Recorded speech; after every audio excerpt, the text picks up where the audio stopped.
सम्राट अशोक को इतिहास में धर्म परिवर्तन और अहिंसा की वकालत के लिए जाना जाता है, लेकिन उनके जीवन का एक ऐसा दौर भी था जब वे एक क्रूर सम्राट के तौर पर जाने जाते थे। कलिंग युद्ध का खूनी इतिहास इसी दौर का साक्षी है। युद्ध के मैदान में हुए विध्वंस ने अशोक के हृदय को झकझोर दिया। इसी घटना ने उनके जीवन और सोच में आमूल चूल परिवर्तन ला दिया। उन्होंने अहिंसा और बौद्ध धर्म को अपना लिया और अपने बचे जीवन को शांति और कल्याण फैलाने में लगा दिया। लेकिन कथा कुछ और गहरी है। कहा जाता है कि युद्ध के बाद अशोक ने महसूस किया कि ज्ञान एक शक्तिशाली हथियार है और गलत हाथों में पड़कर इसका दुरुपयोग भी हो सकता है। इसलिए उन्होंने भारत के उस समय के 9 सबसे तेज दिमागों को चुनकर एक गुप्त समाज बनाया, जिसे 9 अज्ञात पुरुषों कहा जाता था। कहा जाता है कि ये 9 अज्ञात पुरुष मानव जाति के ज्ञान के संरक्षक थे।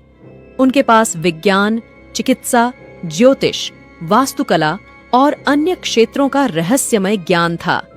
माना जाता है कि उनके पास ऐसे शस्त्र और विधि भी थीं जो बहुत ही ताकतवर थीं, लेकिन गलत हाथों में लगने पर विनाशकारी भी हो सकती थीं। इस संगठन पर पिछले कई वर्षों से कई शोधकर्ताओं ने शोध किया है। उनके अनुसार इस संगठन के पास कई बहुत ही आधुनिक यंत्र और विधियां हैं।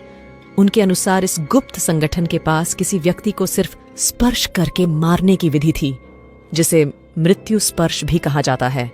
इस संगठन ने गुरुत्वाकर्षण विरोधी बल के सहायता से स्पेसशिप बनाने की प्रक्रिया भी जानता है। इसी तरह से संगठन ने परग्रही जीवों से बात करने की तकनीक भी विकसित कर ली है, जिसकी सहायता से एलियंस से बात कर सकते हैं। इस संगठन के सदस्यों ने पिछले 2000 वर्षों से कई गुप्त पुस्तकें लिखी हैं, जिनमें अलग अलग आधुनिक तकनीक और गुप्त ज्ञान छिपे हैं। ऐसा कहा जाता है कि हिटलर ने भी 1930 के दशक के दौरान भारत और तिब्बत में एक गुप्त खोजी दल भेजा था, ताकि उसे इस गुप्त संगठन के द्वारा लिखे गए पुस्तक मिल जाए।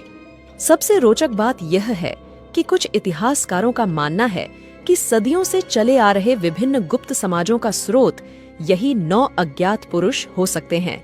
यहाँ तक कि कई प्रसिद्ध वैज्ञानिक, कलाकार और राजनेताओं को इस गुप्त समाज का सदस्य माना जाता है। आइजैक न्यूटन, अल्बर्ट आइंस्टीन और हमारे डॉक्टर APJ अब्दुल कलाम जैसे दिग्गजों के नाम भी इतिहासकारों की थ्योरी में शामिल हैं।